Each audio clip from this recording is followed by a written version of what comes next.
Well, that was a hell of a basketball game, as we got a hell of an effort from Serbia and Jokic, where it felt like Serbia just was not going to miss jump shots for a while this one. An all-time game from Steph, an all-time dig down into whatever you got left team effort from USA. Serbia had stretches in this game where it felt like they were just never going to miss from three. I remember that one where Jokic had it in the post, and it was like Drew, KD, and then I think Embiid went over to him, and then Avramovic was so wide open in the corner for three.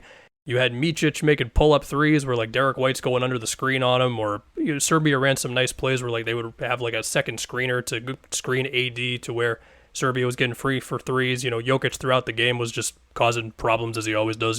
They're getting backdoor cuts off of him or whatever, or he's like getting a three-point play over Book on a switch or whatever. But throughout all of that happening, of course, Steph went crazy in the first quarter, but throughout all of that happening, and Serbia's really tough defense of, sometimes we're in a zone, sometimes we're, hedging and recovering really well, sometimes we're just like kind of playing off of guys, but we're not getting killed from three, except we're getting killed from three by one guy, and that was Steph, who, man, they needed every single one of Steph's points tonight, man. 36 in a 40-minute game of just physical defense all over the place. LeBron was really good doing stuff in transition, and also putting LeBron on Jokic led to like one play where Embiid blocked. I want to say it was Bogdanovic driving, but I could have been wrong, where Embiid was able to like free roam a little bit more defensively.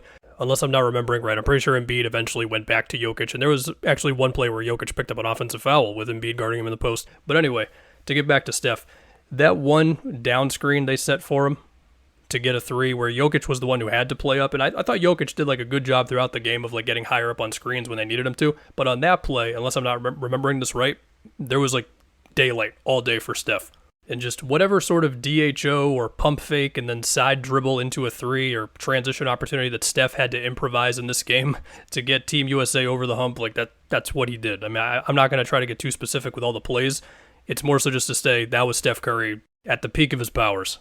Now, along with that, LeBron had a couple of great transition plays. He had one great catch and drive that was huge. I think that was off of one of the stops where in the fourth quarter, Serbia, they didn't make any threes. And the one I remember the most was, I think it was Avramovic again, where he was so wide open. And I specifically remember LeBron just underneath the basket, kind of making the choice of, I'm not going to close out on this. I'm just going to stay for the rebound here. And that one didn't drop, but like it felt like earlier in the game, that shot was going in all the time for Serbia. And I do think USA definitely upped the ball pressure. I mean, hell, you saw it on that one play where KD forced the backcourt violation.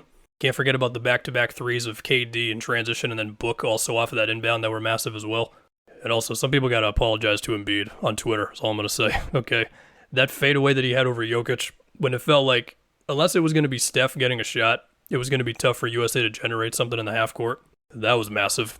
And yeah, I'm not going to beat you over the head with like specific plays anymore because honestly, I can't remember all of them. I'd have to go back and watch the game again. The point being is the energy going into halftime where Twitter is arguing, should Tatum play in the game? And the idea being, well, he's a, switchable wing and very versatile defensively and Ant can't make a shot and all this stuff.